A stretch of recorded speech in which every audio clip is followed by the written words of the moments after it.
Welcome to the MessInShow podcast. I am the host that loves to keep it gross, Messy Gravis, and I'm recording out here at Outhouse X, basically my house where I have band practice and record this podcast out here. I have fun out here. You know, it's fun. Nice little studio I created out here. You guys ever been out here before? I used to have Outhouse X parties out here, and I think the last one I ended on was a Halloween show.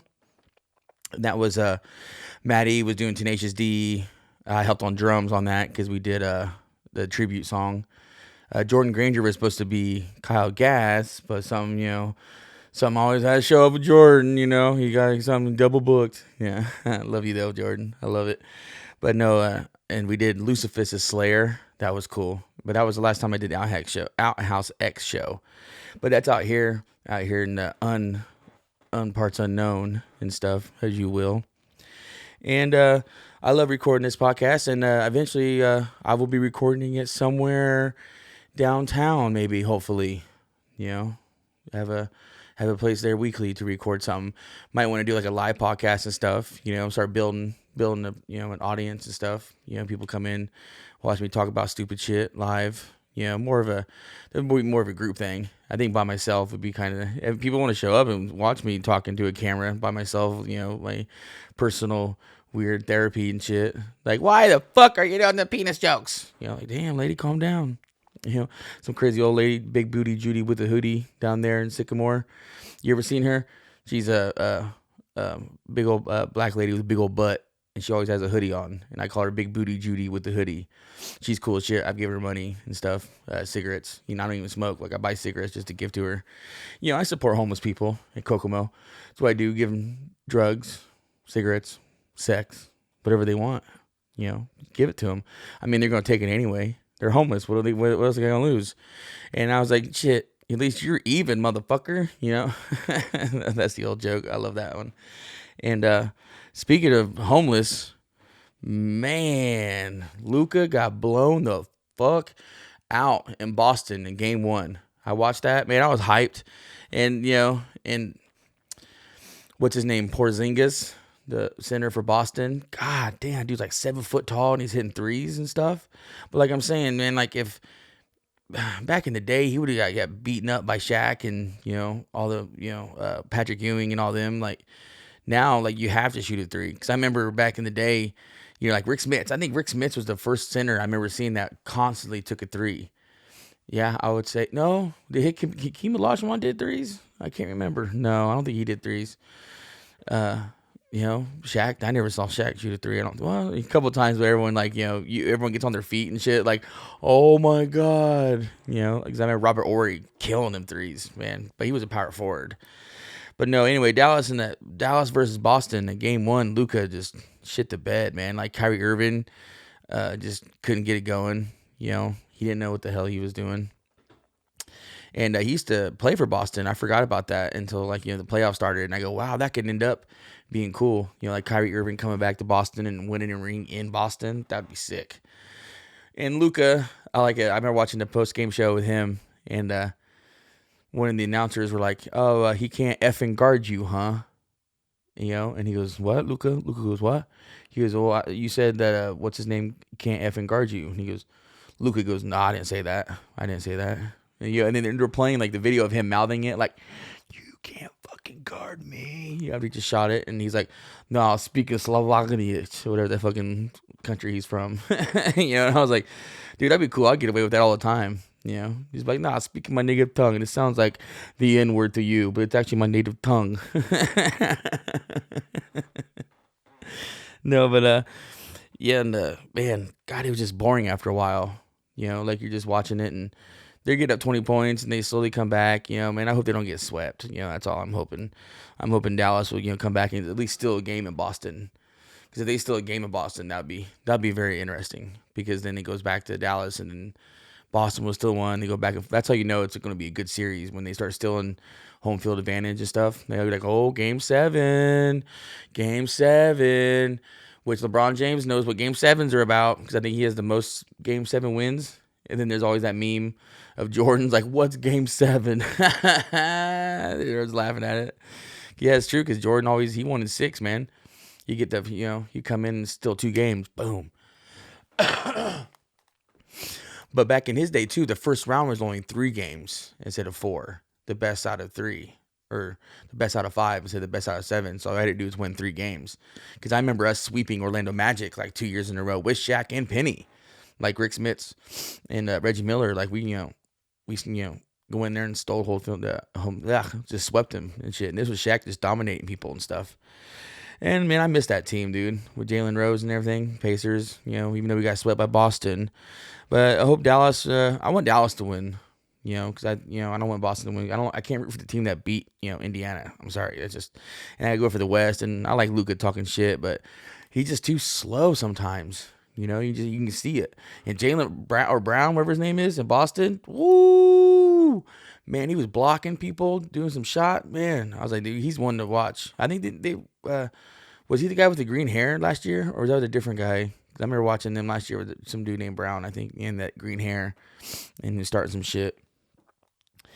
But in other things, you see that the Tyson and Jake Paul fight got postponed, because Mike Tyson had a ulcer flare, and I just kept on thinking every time I hear the word ulcer, I think of Dumb and Dumber.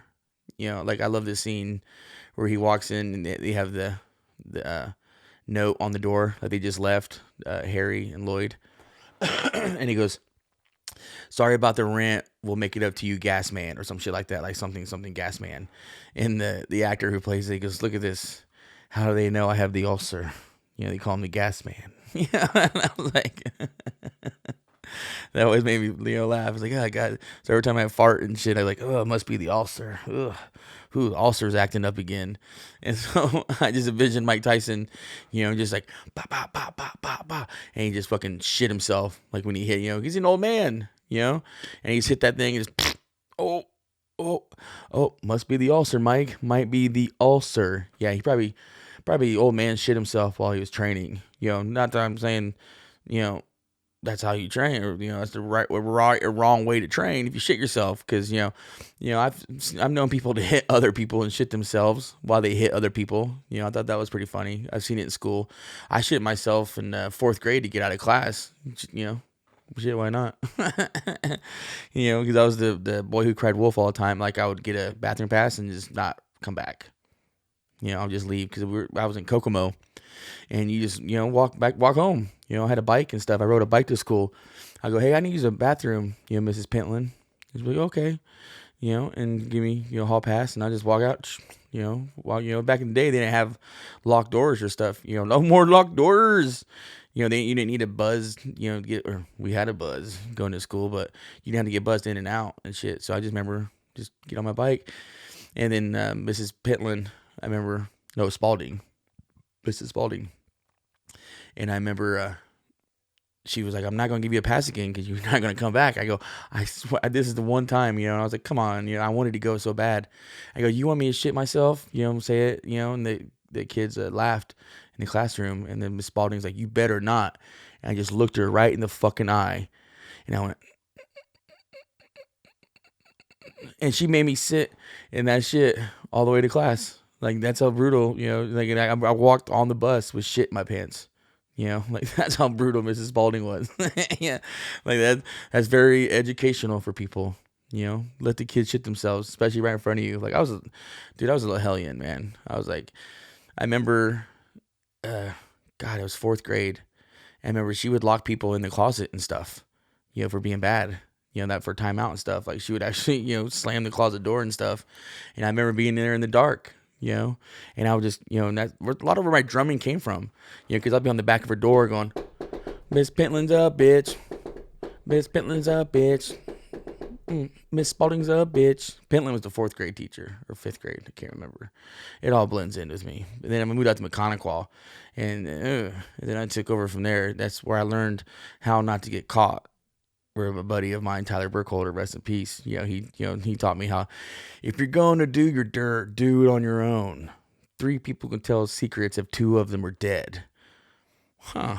Never thought about it. Like, that's why I kept on getting in trouble, because people kept knowing about it and they kept telling people, you know. God damn, I miss that crazy motherfucker, man. Tyler was the best, man. I gotta tell one story of Tyler. It was one of my favorite. He still does this, or still does it, but like, I was thinking about trying to redo this for like a sketch comedy and stuff. He would wake me up like 2 or 3 hours before school, and we'd have to be up at 6 in the morning. So he would wake me up at like 2:30, 3 in the morning. Like, I'd be sleeping and I hear on my window. And I'd tell him too, no, Tyler. Messi, come on, Messi. I'm like, dude, come on. And, and he would leave sometimes, but I never thought that was weird back in the day, because like Tyler never slept. Like, I don't know when he ever slept, or I don't know what he'd be doing. He was the first kid I remember eating the C+Cs, the cold and cough. And he's the one that kind of gave me my brother the idea to get some DX online or so. But that's a whole different story. And I just, one night I remember him like, come on, man, I got some shit, come on. And when he got some shit, that means he's got some weed, because he knows me, I love the weed and got some funk. And I'm like, oh man, I'm broke too. So I was like, I'm in school, I got no money, and free weed is free. And Tyler would break you off. Like, it was a good thing. I don't know where he got it. Probably stole it from his dad, but I didn't really caught. But we were in high school, so 16, 15, 16, and he would wake me up, and he'd go, hey, I got this. I gotta go hit the shed up real quick. I go, what? He goes, I need you to be a lookout for me. I gotta hit the shed up real quick. I'm like, man, and I knew exactly what he meant. I was like, come on, Tyler. Which means he'll go to trailer parks in Kokomo and go just break into people's sheds and see what kind of shit they got. He finds some cool shit sometimes. And this one time I remember I'm sitting there and I'm rolling up a blunt. I'm looking out, rolling a blunt. And all of a sudden he comes out with a super soaker. Be all proud, like he was like holding it, like he was cocking it, like, yeah, let's go murder some people, like BLM. He's marching the BLM matters shit with a super soaker. And he goes, ooh, I got an idea, and he stopped at Gas America. I think it was on 31.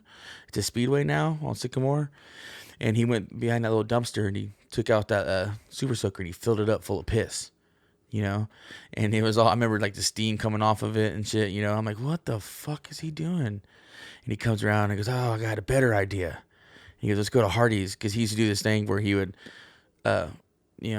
get water and shit, like bottles of water, and like throw it at him, Tyler, he's a weird guy. He goes, ooh, I got a better idea. He goes, I'm gonna go to the Hardee's drive-thru. I went, no. I knew exactly what he was gonna do. And I was like, dude, you're gonna ruin someone's fucking day, dude. It was drive-thru was 24 hours, Hardee's. So some poor asshole was working all night, and he goes, we're the drive-thru, and he put the super soaker on his lap, facing the nozzles, facing the window, like it's like rested up on the roll down window, and he's sitting there and he has his jacket over his lap, his Charlotte Hornets jacket.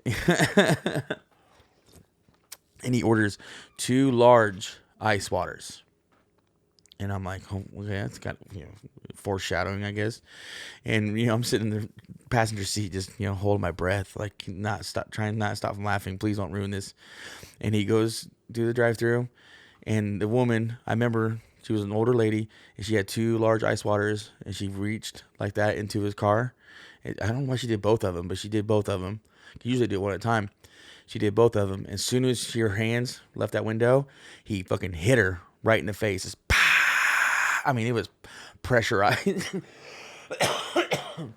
Like, it splattered all over the, like, pit. Like, even got on me, dude. It was, and Tyler rocked it, man. Tyler rocked it, he's like, feels like swimming. He's hitting her in the face and shit, and he fucking takes off.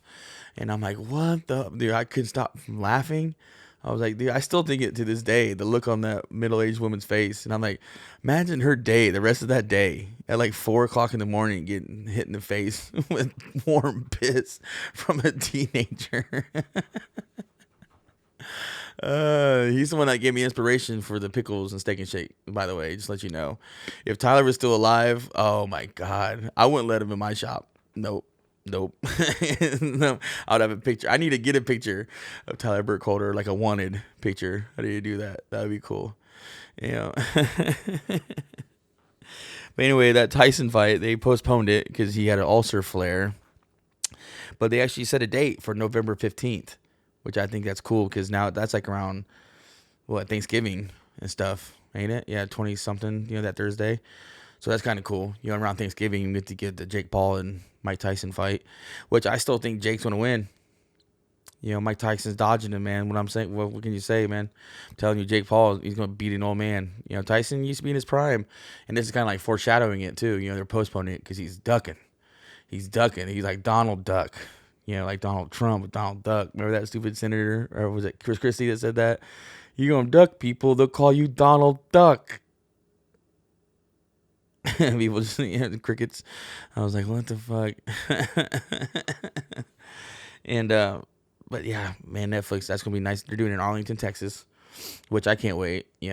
I love watching Mike Tyson. I remember the Super Punch Out. No, not Super Punch Out, but the original Punch Out. Like, that was fucking crazy. Tony, my brother, he's really good at it. Remember, he took a picture of him beating Mike Tyson, sending it to him and shit. Undefeated, baby. And, it makes me want to, like hit him in the face, like I want to do fucking Ronald McDonald Radke for ruining Jelly Roll even worse. Like Jelly Roll, man, you need to get back to rapping and singing, like bring that rap shit into country. Like, man, Lil Nas X, man, he ruined it. He had the opportunity, but he turned out to be a gay black man, and that's like the worst thing for country people. Like, they will not accept a black man, let alone a gay black man, because country is more of a lifestyle than it is music. They're weird with country. Like I never got it. My dad used to be a country DJ. He said, go everywhere, DJ Zeke, country music and shit. I never got it. I never got the line dancing and shit. It is more of a lifestyle. People just come together with their belt buckles and drink beer and shit. Just cool and all for once in a while, but I couldn't live like that. That's country. I'm gonna do what you want, man. I don't care. But yeah, I'm a metalhead through and through. I'll drink some beer and headbutt some drywall. That's how we do it. I'm gonna listen to Lamb of God. And Rodney Radke did a song with Jelly Roll called "All My Life." All my life is now or never, or it's my life. Yeah, with Bon Jovi. But man, like Rodney, he just wanted to play cowboy. That's all it was. Ronald McDonald Radke. And I still don't like. I love that. Watch the World Burn, because I'm a sucker for Tech Nine through and through. And then the newest song he did, he put Tech Nine on, because when I watched As the World Burn, I was like, God, it sounds like Tech Nine wrote that shit for him. I was wondering if Tech Nine was a ghostwriter and shit, which I wouldn't doubt it, because that shit sounds like some Tech Nine shit. And then they did like some kind of like not Five Finger Death, but Avenged Sevenfold kind of pop punk. And then they went into some Wage War shit, which I still think they ripped off Wage War, because when I went to see them on that tour, where I pissed off Radke about asking an autograph for Paige, I remember him talking about that, wanting to rap more and stuff, and they're on tour with Wage War. It was them in Hawthorne Heights, which emo as fuck, which was cool shit. A lot of girls, it was fun. And I remember just thinking, I go, as soon as we left that tour, they do that song, Watch the World Burn. And I go, wow, that's weird. He did a lot more rapping, and he ripped off Wage War. And I was like, that's what I'm talking about. That song's, I like that song. And that's the only really song I really like by them. Like, I like the new music video for Ronald. The song called Ronald. The music kind of sucks, but I like that one. And because the end was Solid to Prevail with Alex the Terrible. That's the only good part of the song, besides the Tech Nine part. But that's a whole Tech Nine. If you want to see Tech Nine, go watch fucking Tech Nine. He's really good live. Like, I've seen him live many times. Him and Ritz. Ritz is good too. If you want to see, live hip hop artist, maybe I can try to book some Ritz. Some Ritz, bitch. But no, yeah. What was it say? What did I say? Oh, I wrote some shit. I'll go, Jelly Roll. Yeah, he's having problems getting overseas tour booked because of his felonies. And I go, well, hey, Jelly, there's an easy way to take care of that. Just fucking become president. And then you can tour all across the country you want. You can go to Europe, you can go to Australia, whatever continent you want. Because if you have a felony, you can become president, but you can't vote for presidents, which is weird. But yeah, so Jelly Roll, if you want to go overseas, just become, I'll vote for him. If you could rap again, if you can start rapping in the White House and shit, that'd be cool as fuck. And I love that.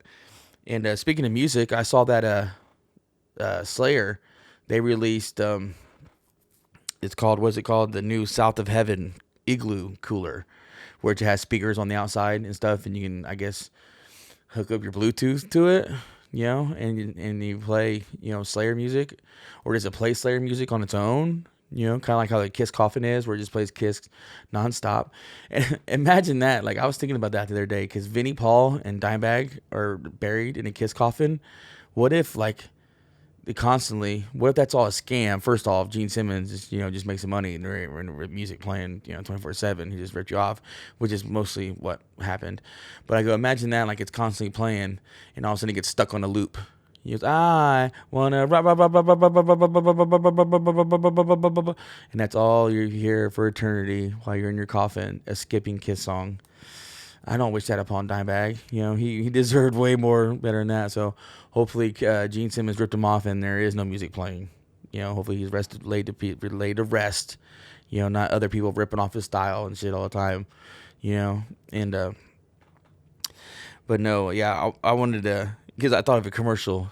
That'd be kind of cool. It'd be like, the new Slayer cooler by Igloo. Keep the sounds of hell cooler with Igloo. Sponsors of Satan, Satan, Satan. And like, and I saw a cool fucking video too. Me, I get my YouTube loopholes, and I was in a Limp Bizkit mood, the other day, and I'm watching all the old Cambodia, because that's my favorite song that they did. It's on the, they never recorded it like on a full length. It's the Show Me What You Got, Hey Ladies on Significant Other. But they never recorded the Cambodia version, which I noticed. And I was watching old Limp Bizkit videos of them, like 97, like getting ready to do a Family Values tour. And they did, the first song was Cambodia, and they had like cool like nets, like army nets with holes in it and shit, and people like grabbing onto it. And I'm like, that's so fucking cool. Dude, Limp Bizkit was fucking cool. They're still cool. And I remember watching it, and I'm like, what the fuck?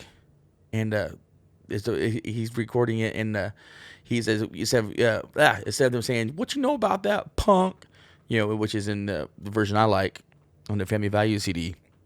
He goes, what you know about that, bitch? But he never, like, he missed it, and they didn't have that drop. It was kind of weird. That's my favorite part.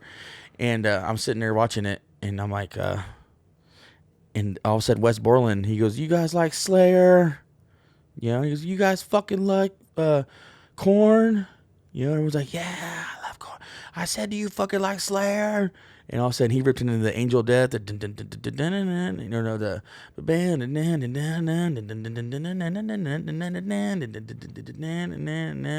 he started doing, Wes started doing that riff, and all of a sudden, everybody else started playing Wicked from Korn. So it's like, Wicked Styles with the fucking Slayer over it. And I'm like, oh. I go, that's the coolest shit ever. I was like, oh, I got to talk to Maddie on that. I was like, we got to do that little cover. And I go, right there, it shows you, like, even back then, that was like 97, and they were fucking killing it, man. If I suggest you, if you want to go see Limp Bizkit, go see Limp Bizkit live. And they're coming through the loser tour, which I got tickets for that. It's on a Sunday, so I had to call Monday off of work. Sorry, guys. And because I'm not missing Corey Feldman and Limp Bizkit. Shit. And I saw that Red Lobster are closing a lot of shops in Indiana, which I wasn't a big fan of Red Lobster anyway. But I got one story with my buddy, Jason Jones. I'm gonna put him on blast because he's a fucking idiot. Back then he knows he's an idiot. But we call him Chasing Dones because he was always on the methadones, doing some weird shit. He showed up at my brother's house one time. Mike was sleeping. He walked from Peru all the way to the south end or middle of Kokomo, Markland, and to fight Mike because one weekend Mike got on his mom's gazebo and started shaking it and almost ripped it up. So Jason was that pissed, and he was like, I'm here to fight you, Mike. And Mike was bigger, big as me. He's a big motherfucker. Shout out Miguel Castro if you're watching. And I remember just him trying to, I thought he was joking. He was like, come here, get up, Mike. Get up, Mike. Let's fight, Mike. Let's get up. Come on, Mike. Let's fight. But anyway, he's crazy. He's out of his mind. So we're over there, and actually, Mike's in this story too as well. Me and Mike, we like to eat. We put him down, was my boy, and we were eating endless shrimp, and it was me, him, I think my brother too, and we're eating, and they trick you. They try to give you all the noodles and shit. Don't eat the noodles. Eat the shrimp often, and then slide that shit and go, no. And you put another order in for shrimp, to endless shrimp. You can waste a plate. That's the whole point. We're in America. We're allowed to waste noodles. That's what I'm paying my good money for. And Jason was there, and he was keeping up with this for a little guy. I mean, he's a little dude, and he was keeping up with this. And I was like, damn, Jason. I was like, you're putting down a lot of shrimp, dude. And he was killing it. And I remember, and he goes, oh man, I need to smoke a cigarette, And we're like, okay, that's kind of weird.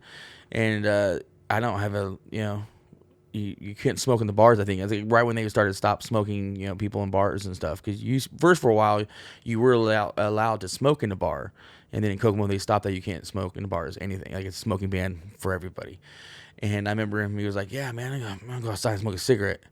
I'm like, "Okay, I don't have a lighter. I don't smoke cigarettes." And he goes, "Do you have a lighter, bartender?" Because we're at the bar eating the endless shrimp because that's what they serve you faster. Don't ask me why I knew that, because I think Mike knew that. He's like, yeah, they'll serve you faster if you eat at the bar. And I'm telling you, we put him down, dude. I ate over like 200 fucking shrimp. Like, it was crazy. And he kept up with us. And I remember he got the lighter, went out to smoke a cigarette. Fucker never came back. He dined and dished on us and shit. And the whole time, I'm like, oh, if he doesn't come back, like, I'm not paying for this shit. So I remember the bartender, like, do you guys know him? And just without even thinking, me and Mike were like, no, we don't know him. He came in, with the group, but, I know him through somebody else, and he's not here. I don't know him. He wanted to, he wrote it on his own way here. We don't know him. And she was pissed because that bartender had to end up, paying his fucking bill. So I can see why Red Lobster's going out of business. You let people like Jason, take over and, eat all your shrimp and then go smoke a cigarette and dine a ditch. Yep. I think that was one last, no. I remember last time I've been to Red Lobster. I think I took Lilith one time to eat some, she don't like seafood really. She's more of a chicken person, like her old man. And speaking of chickens, did you see that Eminem was the new Shane Gillis video?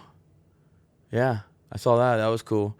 The Eminem, the Abracadabra, which is cool. Like, they did the CGI on, they made a younger version of Slim Shady, like when he came back today. And I think he would say a lot more worse things than actually he did in the music video. Because, he'd be dropping the F-bombs, fag and all that stuff. He would totally, drop it all. Eminem was ruthless back in the day. That was his whole thing. He was all pilled out and, drinking Robitussin, Robo-tripping and, stabbing people. Throw your grandma's corpse on the front porch. Yeah, we did it. My mind won't work. My spine don't jerk. Like, there was no one better. Like, I have a poster of Eminem right there. Like there was no other better lyrical master. Like when he said that, I'm like R. Kelly, this black guy pees. Come on, who writes shit like that? Like I never would have thought of that. But no, yeah, I'm gonna have to wrap this up though, man. Watch that Eminem video. I'm telling you guys, that shit was funny as fuck. Like and subscribe all my shit on MessInShow podcast. If you like my show, fucking comment and stuff. Let it get going. And around July, be prepared for an announcement coming up. I got something cool coming up that I think you guys will enjoy. Hopefully I can run it right and do some cool shit. So again, this is the MessInShow podcast. I fucking love you guys. Peace out.